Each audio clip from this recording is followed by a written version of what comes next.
faolchumor asks, what is your stance on vegetarianism now? How did it turn out for you?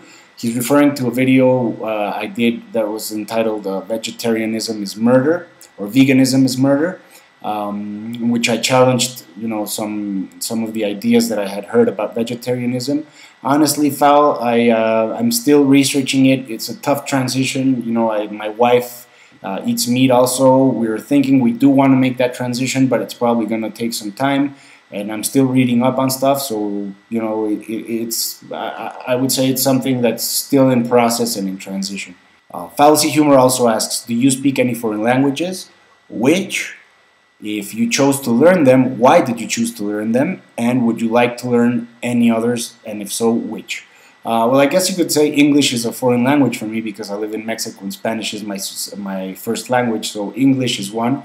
When I went to Hebrew school, I learned a little bit of Hebrew, and I wish I had applied myself a little bit more because it would have come in useful later in life, and because learning other languages is always cool.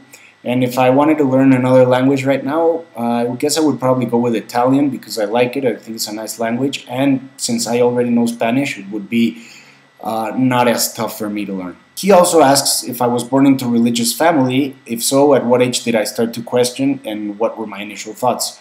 Now, I'm going to skip this one because the next user, KolinKrake, asks as for his first question a similar question, which is, were you born into a religious household?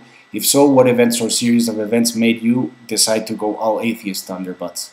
So, faolchumor and KolinKrake have a similar question. I guess the best I could do is ask you guys to go watch, I'll link it on the sidebar. It's a video that I did a while ago entitled, You Think I Wanted to Be an Atheist, where I kind of describe my process. Just to give you a quick overview, not very different from a lot of atheists. I had an experience that made me start to question. I started reading, and I went through this gradual process like a lot of us have, where you start to doubt, and then eventually you come to your conclusions.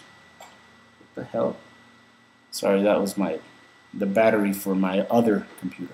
Alright, second question by KolinKrake, who, by the way, was cool enough to post his questions as a video response.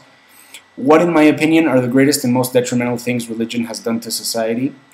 Well, I could go with the typical cliches of the wars and this and that, but what I've been thinking lately, especially seeing the whole thing that's going on with the Catholic Church right now, is that is pretty much what I was answering for DasAmerican's question earlier, is that it just shuts people to actually being honest and asking the honest questions, What the whole thing with the Catholic Church and molestation of children that's been going on right now, if that were any other organization, people would run in the complete opposite direction. But since it's religion, it's people rationalize it, and that I think is something that's been really detrimental to society. That people put their religion up on a pedestal and they just don't question it, and they rationalize anything wrong that goes with it, and I think that's detrimental for them in their personal lives and for everybody else living in a society with them. Question number 3. If I could magically make everybody believe in the same religion even though it is false, or make everyone an atheist, which would I choose? I guess I'm a little biased here. I would probably tend to go with making everybody atheist, although I've been asked before if I think that everybody being atheist would be a better world. It's hard to say. I think it would be better in many respects, but at the same time, we're animals, we're primates, and I think we're always going to find things to fight about.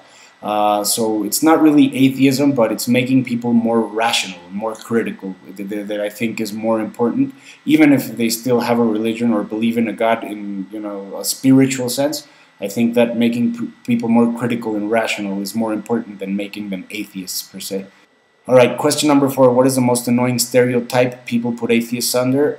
For me, I would have to say the whole, you're angry at God and you just want to sin.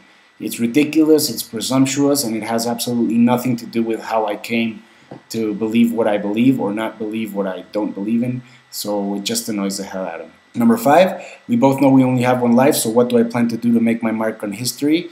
Well, Colin, I'd like to think that in certain ways I've already done that.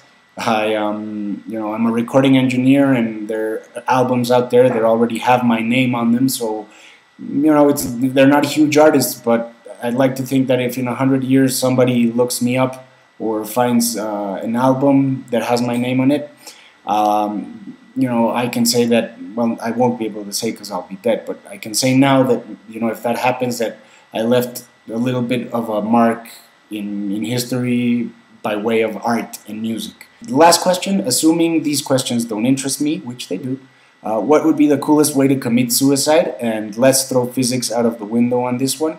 In his video, he used a Roadrunner cartoon, like, the coyote on an Acme rocket. That was funny. But I think we'll just leave physics alone.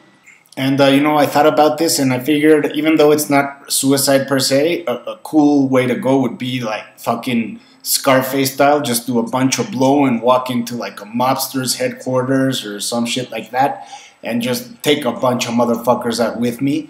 Since I know that I'm not going to walk out of there alive, I guess you could technically say it's suicide. But, Tony Montana, man, can't go any cooler way than that. All right, that's it. Those are the questions. Thanks so much to everybody for posing them. And thanks everybody else for watching, and I will see you around.